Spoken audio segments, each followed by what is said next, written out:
Flooding, of course, has also been a problem recently in Sri Lanka. We've had some brief respite, but showers not too far away over the next few days. Further north, it's the wintry weather that gives us some cause for concern. Very heavy snowfall. Some parts could see 120 centimetres of snow over the next couple of days. Further south, it's largely fine and dry.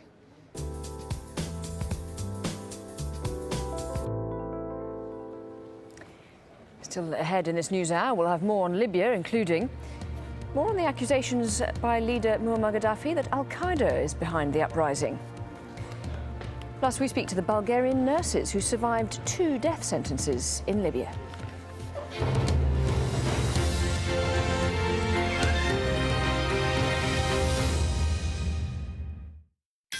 If you're a Nokia user, you can download AlJazeera's news widget from Nokia's Ovis store. The news widget, available on compatible Nokia devices, gives users quick and easy access to real-time news updates from Al Jazeera English. See the world in real time. Al Jazeera Mobile. 2 generations face the past in order to understand the present. A young man embarks on a journey with his father in search of answers. Great changes in China have brought their traditional family way of life to a crisis point. Faces of China, at this time on Al Jazeera. A new world driven by new media. This is a very peculiar moment in media history. Analyzing the media's role in shaping modern history. The Listening Post, at this time on Al Jazeera.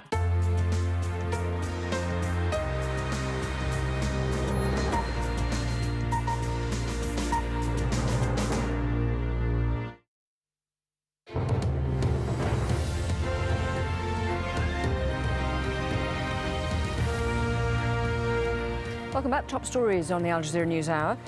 There's more political upheaval in Egypt. The Prime Minister, General Ahmed Shafiq, has resigned. His replacement is Essam Sharaf, who previously won accolades for trying to kickstart a new nationwide transport initiative. A mass protest planned for Friday against Shafiq's rule is still set to go ahead. So will the new man appease the protesters? Thomas Gogesian is an Egyptian writer. He joins us in the studio now. So do you think this man is the man who's going to finally settle people down? They'll be happy with that particular Prime Minister? As we say, wait and see. As a matter of fact, it's a good step because, as a matter of fact, the protesters come to the point that it has to be somebody except Shafiq, because he's somehow related, and not somehow related, he's really related. He came 29 of January and stayed till the end, and he was his announcement that about good words about president, and then he didn't make a big shuffles of the people who were part of the cabinet, so there was a need to make a change, and the demands are the same. First of all, of course, people are looking for the release of the political detainees, that especially those who are detained after the revolution, January 25th. Of course, they're looking for the end of the emergency law. And of course, they're looking for a cabinet which is not having like the people and the mentality and the psychology of the people who are there before. But I mean, interestingly, because Essam Sharaf actually has been in government before, so in some ways you could argue that he's been one of those people who's tainted by being within the kind of Mubarak circles. I mean, as a matter of fact, we don't forget that Mubarak was there for 30 years. I mean, anybody has to be somehow a certain experience, as we said, in this Mubarak era. But it make a difference. First of all, he has better reputation, as people of the protesters know it recently. First of all, he resigned from his post as a Minister of Transportation. He has some attitudes towards different reform forms.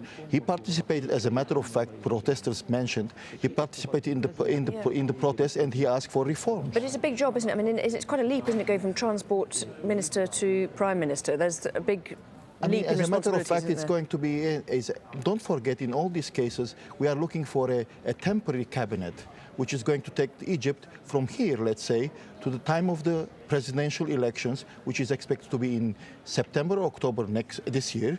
And after that, a new cabinet has to come because a new president is there, and it's not the military Supreme Council which is now running the country. But how much does it need now to be a bit of stability in Egypt? Because, I mean, in the meantime, while there's no proper government, everything is at the danger of things unravel on the ground, isn't there? Yes, indeed. The stability is the number one concern. As a matter of fact, what we call it, the security vacuum which is created after 11th of February is a big concern because people still cannot see the policemen on the streets of and they have another, which is the stability, is the economic stability, which is still banks are on, but the stock market is not on.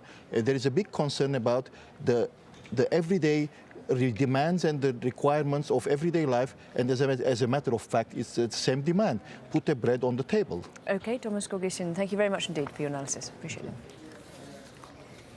The International Criminal Court has announced a full investigation into alleged human rights violations in Libya. Speaking at The Hague in the Netherlands, prosecutor Luis Moreno Ocampo said that Gaddafi's supporters had already been identified.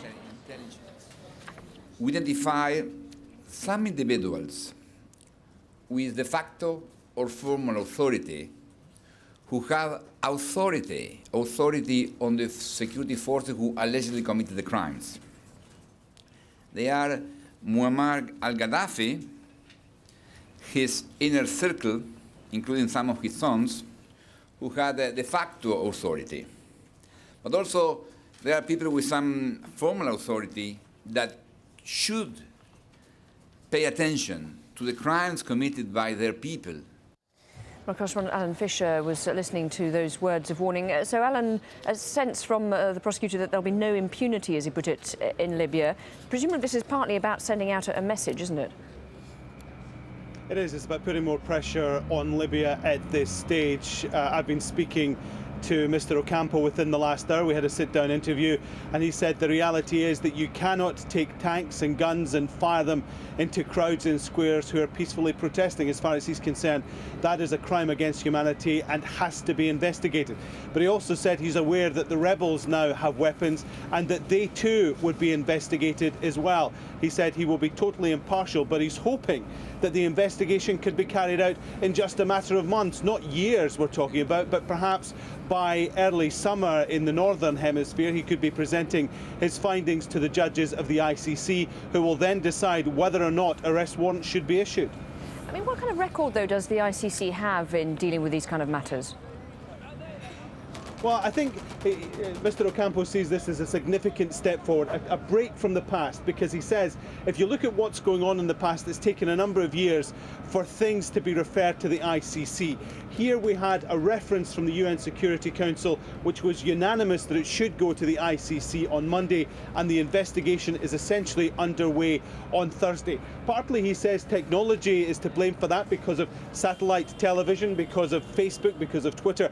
People are alerting the world to these things are happening, but also the world doesn't want these things to happen anymore, and therefore the ICC is given power to investigate. Certainly in the past, it's taken longer to get these investigations underway. Mr. Ocampo believes that the hard work could be done within a matter of months. And did he talk to you at all about any evidence that he's had that the pressure already of the beginnings of the ICC investigation have sort of started to have effect? I saw one report which suggested that that some sources had learned that one of Gaddafi's cousins